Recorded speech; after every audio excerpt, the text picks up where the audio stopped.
Saludos cordiales, soy Fabricio Ceballos, bienvenidos a una nueva entrega de Enfoque Mundial. Desde que finalizó la Segunda Guerra Mundial en el año de 1945, más de 26 millones de personas han muerto a causa del impacto de un arma ligera. Según la Organización de las Naciones Unidas, se considera armas ligeras a revólveres, pistolas, rifles y carabinas, rifles de asalto y ametralladoras de pequeño calibre, incluso lanzagranadas, cañones antiaéreos portátiles, cañones anticarros, lanzadores portátiles y misiles contra carros. A pesar de que todas estas armas mencionadas representan una parte mínima del gran universo de armas que existen, su bajo costo ha permitido que una significativa parte de la población tenga fácil acceso a ellas, usándolas no solo para la protección personal y diversión, sino que también para actividades delincuenciales, guerrilleras e incluso para sorpresivos ataques en centros educativos, como se han reportado varios casos durante los últimos años. Hoy en Enfoque Mundial analizaremos el negocio de las armas, los países que más venden y compran, cuánto dinero mueve, la carrera armamentista que se registra en el mundo y las víctimas mortales que ha ocasionado su fácil acceso. Bienvenidos.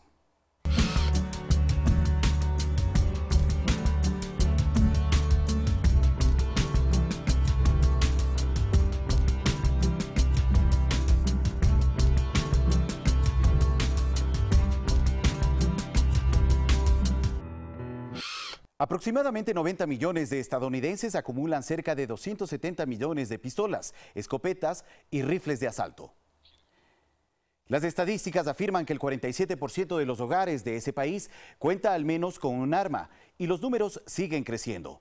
La llegada de Barack Obama al poder en el año 2008 marcó el inicio de un boom en la venta de armas de fuego. Según datos de la Agencia de Tabaco, Alcohol y Armas de Fuego de Estados Unidos, ATF, actualmente hay más de 50,000 comercios autorizados para la venta de pistolas, rifles e incluso ametralladoras en todo ese país, y la demanda de armas aumenta casi a diario. El FBI reconoce haber realizado 16,5 millones de revisiones de solicitud para la posesión de armas de fuego en el 2012, un récord histórico. Por citar ejemplos, las ventas del fabricante estadounidense Ruger han crecido un 86% en los últimos años. A pesar de la crisis, ha vendido armas por valor de 118 millones de dólares. Su rival, Smith & Wesson, se ha visto obligado a ampliar su plantilla para poder abastecer la creciente demanda. Estados Unidos no puede prescindir, crea empleo y genera unos beneficios de 31,000 millones de dólares. Las exportaciones de pistolas alcanzaron el año pasado 8.500 millones de dólares, más del doble que en el año 2006. El volumen de negocios de los fabricantes de armas cortas no ha parado de crecer en los últimos años desde 2010. La industria ha creado 26,000 puestos de trabajo directos en los últimos 2 años, a pesar de la crisis, con un salario medio por encima de los 44,000 dólares. El impacto del mercado de las pistolas en la economía estadounidense es enorme. Solo en el año 2012 superó los 31,000 millones de dólares, según los datos del último informe publicado por la Fundación Nacional de Deportes de Tiro de Estados Unidos, NSSF, que agrupa a los principales mayoristas y minoristas del sector. En Estados Unidos es un derecho establecido en la Constitución hace más de 200 años que sus ciudadanos puedan estar armados, y son los sectores conservadores los mayores defensores de este derecho. De hecho, la Asociación Nacional del Rifle, NRA, fundada en 1871, es una de sus más férreas defensoras. De acuerdo a la cadena informativa NBC, la Asociación del Rifle otorgó más de 21 millones de dólares a la campaña electoral del actual presidente Donald Trump, por lo que es difícil pensar en una eventual eliminación de esa disposición constitucional. Pero ¿cómo se puede comprar un arma en Estados Unidos? El trámite es relativamente fácil. Primero se debe acudir a un distribuidor autorizado. El siguiente paso es presentar una identificación oficial. El tercer paso es presentar una verificación de antecedentes federales. Como cuarto paso está llenar un formulario en el que, entre otros, se pide información sobre el estado de salud del comprador y el estado de inmigración. Y como quinto y último paso está el pago 3 días después en caso de que apruebe el trámite el Sistema Nacional Instantáneo de Antecedentes Penales. Y al contrario de lo que se pudiera pensar, el drama desatado por los asesinatos múltiples en Estados Unidos no frena el deseo de los ciudadanos de adquirir un arma. En Aurora, estado de Colorado, escenario de la matanza en el estreno de la película Batman, que dejó 12 muertos y decenas de heridos en el año 2012, las ventas de pistolas subieron en los 3 siguientes días al incidente, en un 43% según datos oficiales. Después de que un hombre armado con una pistola Glock matara a 3 personas en un centro comercial de Arizona en el año 2011, las ventas de esa arma aumentaron en el estado en un 60%, en un solo día con respecto al mismo día del año anterior. Lo mismo ocurrió en Ohio con un aumento del 65%, en California con el 16% o Nueva York con 33%. De inmediato veamos un breve recuento de los principales ataques producidos en los últimos años por personas que han tenido fácil acceso a adquirir armas.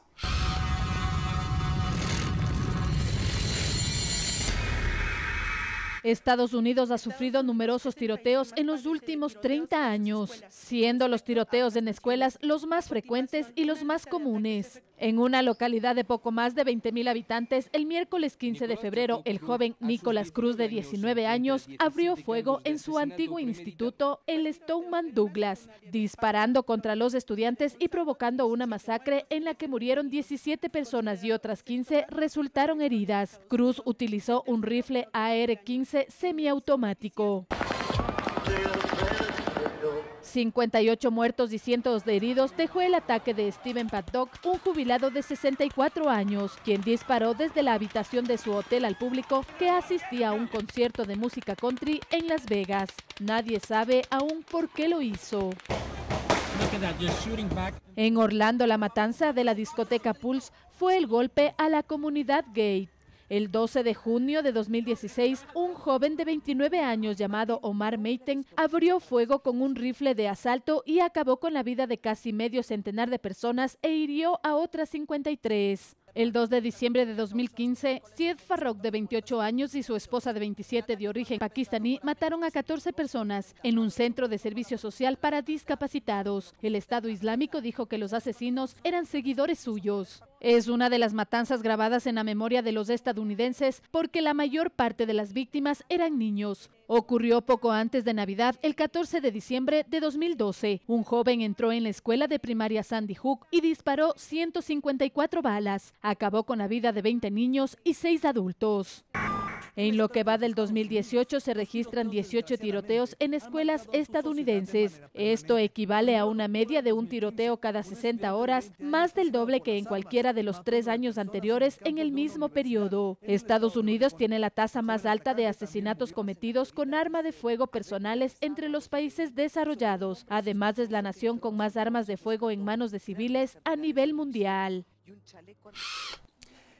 Se estima que cada año se destinan más de 1,5 billones de dólares en gastos militares en todo el mundo. Según el Instituto Internacional de Investigación para la Paz de Estocolmo, SIPRI, por su sigla en inglés, por primera vez en 5 años, las ventas de las 100 principales compañías de armas del mundo se incrementaron. Se totalizaron 374.800 millones de dólares en 2016, es decir, más de 1.000 millones de dólares al día, lo que representa un aumento de 1,9% con respecto al año anterior. Las principales fabricantes venden ahora 38% más que en el año 2002, cuando la organización comenzó a divulgar estos datos. Ello en medio del 5º año más mortífero desde el fin de la Guerra Fría. Hay que agregar a estas cifras que muchos países industrializados tienen una industria nacional de armas para abastecer a sus propias fuerzas militares. El comercio ilegal de armas pequeñas es frecuente en muchos países y regiones donde existen problemas políticos. La guerra, además de ser una actividad esencialmente destructiva, es un muy lucrativo negocio que mueve la economía de varias naciones alrededor del mundo. Según el mismo Instituto Internacional de Investigación para la Paz de Estocolmo, los 10 principales productores de armamento en el mundo son los siguientes. El primer lugar lo ocupa los Estados Unidos con el 33% del total de exportaciones de armas. El segundo puesto está Rusia con el 25%. En tercer puesto está China, con el 5,9%. Francia en el cuarto lugar, con el 5,6% de las exportaciones. Alemania le sigue con el 4,7%. El Reino Unido en sexta posición con 4,5%. En el séptimo puesto, España con el 3,5%. En octavo lugar está Italia con el 2,7%. En noveno lugar, Ucrania con el 2,6%. En décimo lugar, Holanda con el 2% de las exportaciones mundiales de armas. Veamos ahora los 10 países que más armas compran en el mundo. En la lista se destacan asiáticos y árabes, y a la cabeza está India con el 14% del total de compras, Arabia Saudita con el 7%, China con el 4,7%, Emiratos Árabes Unidos con el 4,6%, Australia con el 3,6%, Turquía con el 3,4%, Pakistán con el 3,3% del total de importaciones de armas. Vietnam y Estados Unidos con el 2,9% de compras. Y en décimo lugar se encuentra Corea del Sur con el 2,6% del total de las importaciones de armas en el mundo.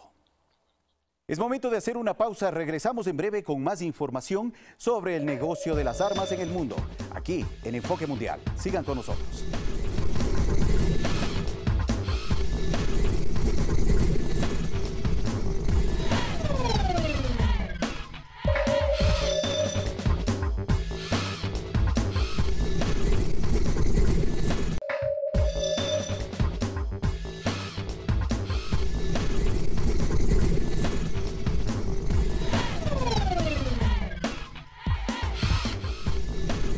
Gracias por seguir con nosotros en Enfoque Mundial.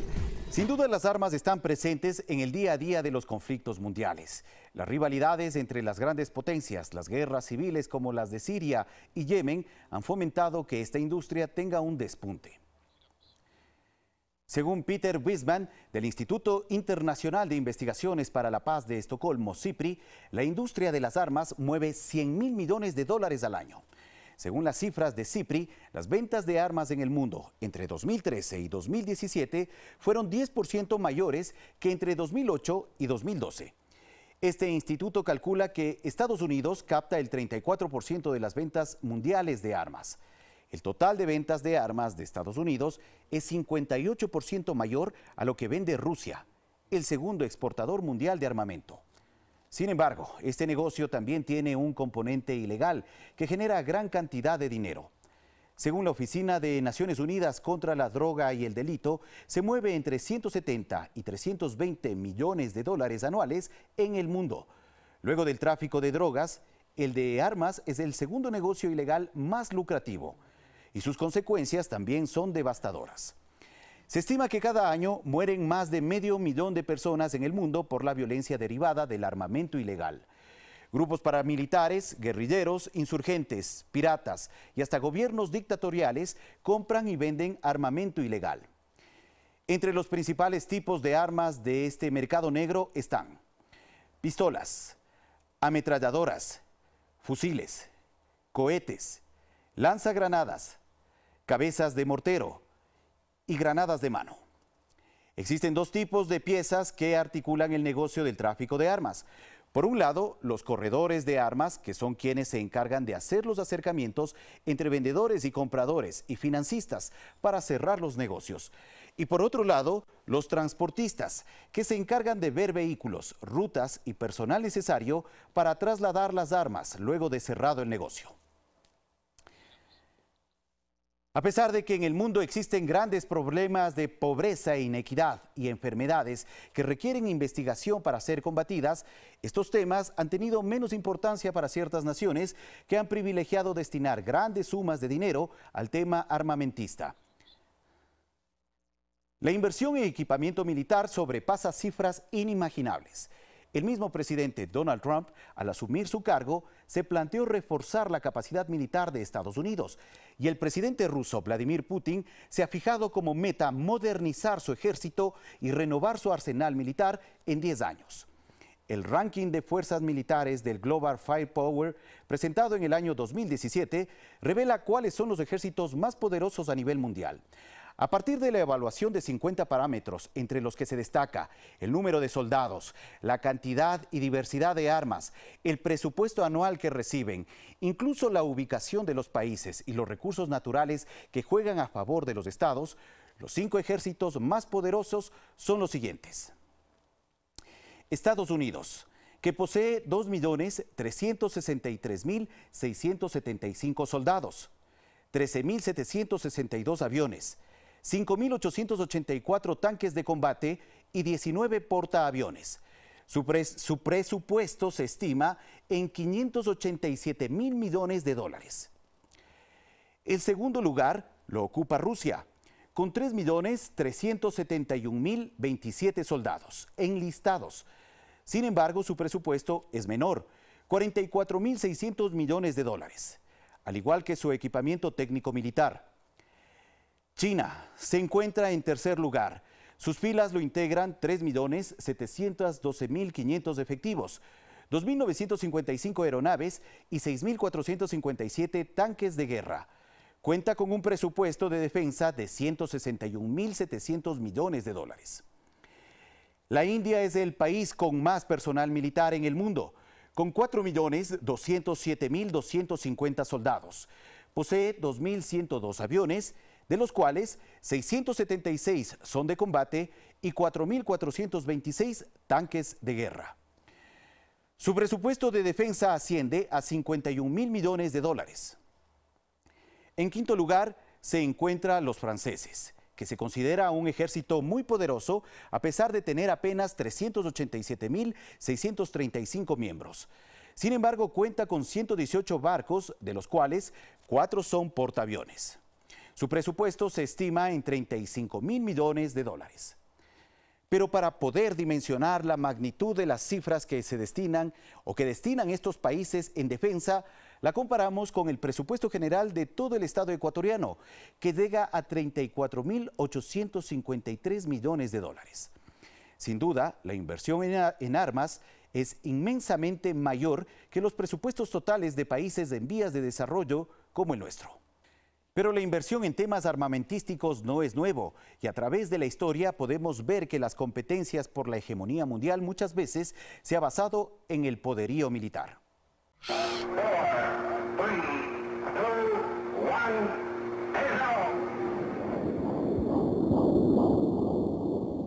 1, Una de las características de la Guerra Fría fue el fortalecimiento de la carrera de armamentos. Cada una de las dos principales potencias se preocuparon por acrecentar sus arsenales bélicos y especialmente los nucleares. La historia de las competencias armamentísticas en el mundo se basa en las relaciones entre Estados Unidos y la Unión Europea y luego Rusia. Pero esta carrera no se refiere solo al armamento nuclear. También se vincula a la producción de otras armas, desde las más importantes hasta las armas ligeras.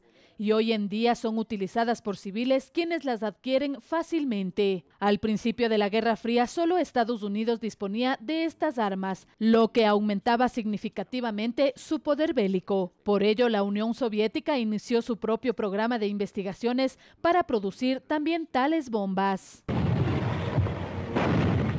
Hoy en día, el Club de Naciones con importante arsenal armamentístico lo conforman 8 países: Estados Unidos, Rusia, China, Francia, Reino Unido, India, Pakistán e Israel. Y el nuevo miembro es Corea del Norte. Se señala que el costo de la carrera armamentista mundial alcanzaría el mayor registro de la historia, aproximándose a los 5,1 billones de dólares, lo que significaría un importante aumento próximo al 50% en los últimos años. La nueva escalada armamentista secuestra recursos económicos muy cuantiosos, que bien los gobiernos podrían canalizar esos recursos en bienestar social. Es momento de hacer una nueva pausa. Regresamos en breve con más información sobre el negocio de las armas en el mundo. Siga con nosotros.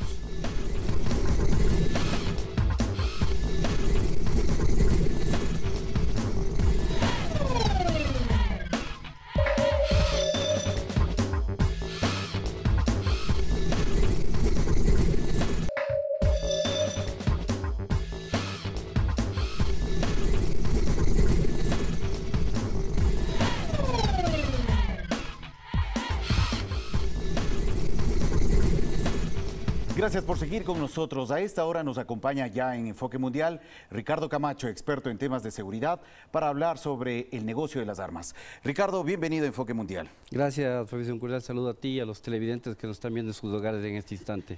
Muchas gracias, Ricardo. Bueno, para empezar esta entrevista, ¿por qué la gente ahora ha optado por armarse? ¿Por qué hay esta tendencia a nivel mundial? Bueno, el tema de la violencia también ha complicado, es decir, los asaltos hace 30, 40 años eran sin mayor violencia, sin mayor agresividad, y lo que máximo que hacían era en esa época no había celulares, lo que quitaban era la billetera, le daban un golpe, se llevaban el reloj, pero ahora encima que le asaltan a la persona, no solo en el Ecuador, sino en varios países de América Latina, le van asesinando, es decir, la idea no solo es robar, sino algunas personas buscan hacer un daño físico a la persona que es agredida. Violentar a la víctima. Exactamente, y como que causa un poco de placer también esa acción. Y bueno, y precisamente eso es lo que ha motivado a muchas personas a tratar de buscar un arma para tratar de garantizar su seguridad, sentirse más seguros. No, realmente el concepto sí es, la gente piensa que por tener un arma de fuego en su bolsillo, en su cintura, va a estar más seguro. Es lo peor que puede hacer una persona, porque para manejar con propiedad un arma de fuego, sea una Glock, una 9 milímetros, una 22, una 38, usted tiene que seguir una capacitación importante y una capacitación mensual, es decir, hay que tener propiedad para manejar el arma de fuego. Después tiene que realizar unas pruebas psicológicas, a ver si uno no pierde la cabeza cuando está manejando y lo primero que saca es el arma de fuego, es decir, me pongo a discutir con el joven, con la señora del carro de adelante, me insulta, me ofende, y claro, yo lo primero que hago es sacar el arma de fuego cuando el arma de fuego es el último recurso que tiene la policía, y peor un ciudadano civil. Yo creo que en el gobierno pasado se hizo una buena decisión en la ley de portación de armas en el Ecuador, es decir, es muy complicado el portar armas en la calle, en la vía pública. Pues se tiene portación de armas en los domicilios, pero también están basados en los principios básicos del uso de la fuerza de Naciones Unidas. Bueno, Ricardo, ¿qué implica que una persona finalmente decida tener una arma? ¿Es una amenaza latente? ¿Es esa persona con un arma de fuego, por ejemplo? Esta persona debe saber que lo que tiene es un arma para matar a una persona. Es decir, es para defensa propia, obviamente, pero si tiene un arma, la va a tener que sacar. Cuando uno saca un arma de fuego, no es para chistear, no es para asustar, es para utilizar. Pero el peligro tiene que ser real, eminente y factible. Si usted dispara un arma de fuego, le van a llevar a la unidad de flagrancia, así el delincuente ha ingresado a su domicilio, y usted tiene que demostrarle al juez que hubo un principio de legalidad, necesidad, proporcionalidad, legítima defensa, que el peligro era inminente, es decir, ¿cómo el peligro era inminente si el delincuente estaba con un cuchillo y estaba de espaldas corriéndose y yo le disparo? Eso no es ningún peligro inminente. Entonces usted va a tener serios problemas, serias complicaciones. Yo le aconsejaría al público más bien no utilizar el arma de fuego porque va a tener serios problemas con la ley. Y dos, el tema del entrenamiento, la capacitación, que un niño puede coger el arma y dispararse. Si vienen los amiguitos del colegio, mi papi tiene un arma de fuego escondida en el baúl. Ya se han presentado esos casos, ¿no? Ya hay muchas personas que han fallecido por eso. Claro. Entonces, yo creo que lo fundamental es que si alguien quiere mantenerse seguro, pues tiene material AC, es decir, todavía no está regulado en el país el tema del gas pimienta de envase.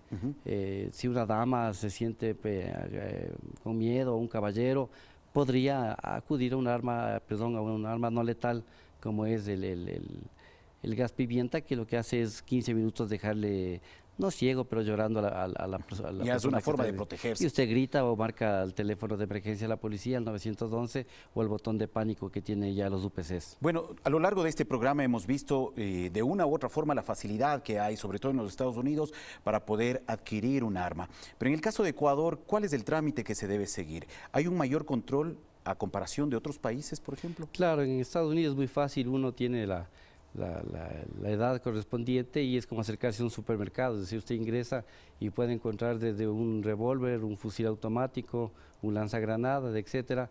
Le hacen el registro si usted tiene antecedentes, si no tiene antecedentes, usted puede comprar 2, 3, 4, 5 armas sin explicar por qué razón tiene.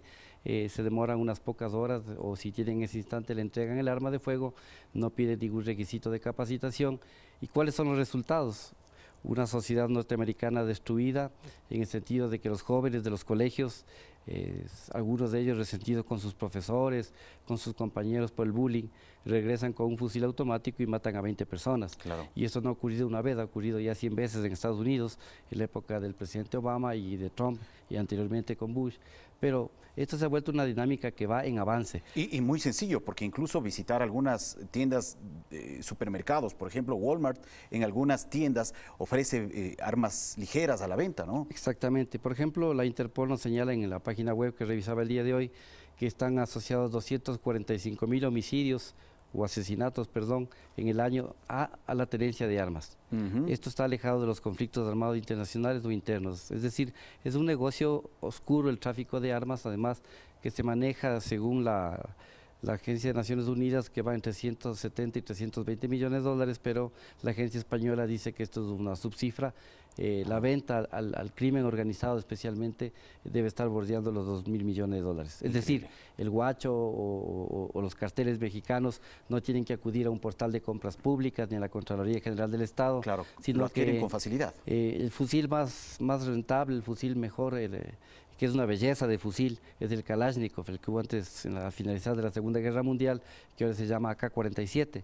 Existen 100 millones de AK-47 en el mundo que están regados y que son fáciles. Un AK-47 en México puede costar posiblemente unos $100.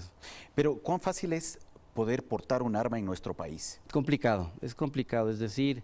o sea, aquí hay mucho más rigor al momento de comprar un arma a comparación de otros países. Es que en primer lugar no se vende aquí abiertamente las armas. Si usted compra un arma, primero tiene que ir al Comando Conjunto de las Fuerzas Armadas. Ellos tienen una división de armas, del Departamento de Manejo de Armas, le hacen una prueba psicológica, si pruebas las pruebas psicológicas, la prueba de manejo, el registro IBIS, o sea, la arma tiene que ser registrada en el registro balístico computarizado, después usted va a la policía, le hacen la grabación de voz, las huellas dactilares, entonces el arma y su voz y todo está completamente registrado. Claro. Pero después de eso usted quiere decir, yo quiero tener el arma en mi casa, es más fácil sacarlo para tenerlo, pero yo quiero portar en mi vehículo, portar en el cinto. Es muy complicado, la policía no lo da, el Comando Conjunto no lo da, de las Fuerzas Armadas, y me parece correcto, porque si no nos volveríamos como en el oeste, es decir, cada cual sacaría su arma de fuego. Bueno, Ricardo, ya para terminar este espacio de entrevista, sí sería importante señalar cuál es la responsabilidad de las autoridades de los estados frente a esta realidad latente. Cada vez más ciudadanos en el mundo buscan armarse. ¿Qué es lo que deben hacer los estados, las autoridades? Las autoridades, como han hecho en el caso de Ecuador, es decir, tener una legislación clara. En el Ecuador no es fácil portar un arma a los civiles. Algo muy importante que se logró es que las armas del Estado, de la Policía Nacional, todas sus armas deberían estar registradas en el IBIS, el registro balístico computarizado, es decir, toda arma tiene una huella dactilar. Entonces tú le llevas a tu arma de fuego, le disparas por primera vez y sale unas estrías que son irrepetibles como la huella dactilar. En Policía Nacional no debería existir un solo policía que no haya pasado este registro, y mi llamado a las Fuerzas Armadas, al señor Ministro de Defensa, Jarrín, de que todo militar que esté en frontera norte no puede ir a la frontera sin el registro balístico computarizado, porque van a disparar a personas como el guacho, que son delincuentes, enmarcados en la ley. Pero si yo tengo no daño colateral, sino un homicidio inintencional, yo necesito hacer una investigación. Claro que sí. Y si tengo 100 o 1000 armas que no están en el registro IBIS, eso es un problema gravísimo de derechos humanos. Muy bien, muchas gracias. Agradecemos a Ricardo Camacho, experto en temas de seguridad, por ofrecernos sus impresiones en torno al tema del mercado de las armas. Y como hemos visto durante este programa, el mercado armamentista mueve millones de dólares. Sin duda un negocio que resulta muy atractivo, sobre todo para los países más desarrollados que han visto en este sector una importante fuente de ingresos para sus economías. Es fundamental que las autoridades establezcan políticas claras y eficientes que garanticen el responsable y buen uso de ese armamento.